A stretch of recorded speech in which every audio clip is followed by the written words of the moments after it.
दोस्तों, इतिहास गवाह रहा है कि हमने कभी भी किसी दूसरे देश पर आक्रमण नहीं किया। हम लोगों का दिल जीतने में विश्वास रखते हैं, ना कि उनकी जमीन कब्जाने में। लेकिन जब हमारी जमीन पे हमला हो जाए, हमारी जमीन को कोई कब्जाने की सोचे, तो क्या उस समय भी हमको शांत रहना चाहिए, सहिष्णु बने रहना चाहिए?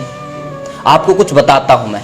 जब महमूद गजनवी पहली बार सोमनाथ मंदिर को लूटने आया तो उनकी संख्या बहुत कम थी और मंदिर में जो पुजारी थे उनकी संख्या बहुत ज्यादा थी, 1100 के आसपास पुजारी थे। और जब महमूद गजनवी मंदिर की घंटियां तोड़ रहा था, मूर्तियां तोड़ रहा था उनको लूटने के लिए, तो पुजारी पता क्या बोले कि ऐसा मत करो, तुमको भगवान इसकी सजा देगा। लेकिन उन्होंने उनका विरोध नहीं किया, उनके ऊपर चढ़ाई नहीं की।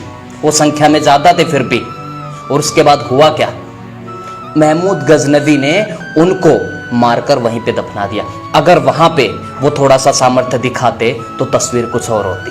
और रही बात भगवान की, अगर भगवान को ही सब कुछ करना होता तो हमको क्यों बनाया? हमारे अंदर ही शक्ति क्यों डाली? हमको शरीर क्यों दिया? सोचने की शक्ति क्यों दी? ये भी जरा सोचिए। इसी सहिष्णुता के चक्कर में 18 बार हमारे देश को बांटा गया, लेकिन हम कुछ नहीं बोले। हमारे मंदिरों को तोड़ा गया, हमारे देवी देवताओं को गालियां दी गई, अभद्र टिप्पणियां की जाती, उन पे आए दिन ऐसी मूवीज बनाई जाती जिनके अंदर उनका अपमान किया जाता है, लेकिन हम कुछ भी नहीं कहते, सहिष्णु बने रहते हैं। क्या इतना सहिष्णु होना सही है? बताइए मुझे। मोहम्मद गौरी का नाम तो सुना होगा आपने, 17 बार माफ किया था उसको पृथ्वीराज चौहान ने। सहिष्णुता, दिल बड़ा था। और फिर क्या हुआ वो आपको बताने की मेरे को जरूरत है नहीं भाई।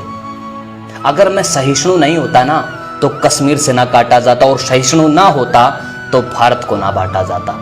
कहीं ना कहीं सहिष्णुता के चक्कर में हमारे अधिकार हमसे छीने जा रहे हैं, हमारा हनन किया जा रहा है, हमारी आवाज दबाई जा रही है और हमारी जमीनें दूसरों को दी जा रही है। आपको बताने की जरूरत नहीं कि भारत के अंदर कितने लोग अवैध रूप से रह रहे हैं। भारत को धर्मशाला बना लिया उन्होंने, और हम उनका विरोध करते हैं तो हमको ही दबाया जाता है, जो हमेशा से होता आ रहा है। अब फैसला आपको करना है। किसी सहिष्णुता के चक्कर में आपको अपने अधिकारों को किसी और को देना है, या आपको अपने अधिकारों के लिए लड़ना है।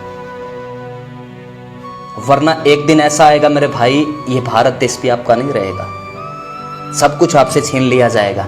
और फिर बने रहना सहिष्णु, है ना? एक यार उसकी भी कोई लिमिट होती, सीमा होती है।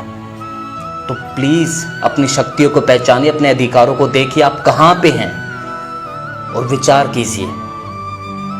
बाकी आप समझदार हैं। जय श्री राम, जय जय श्री राम।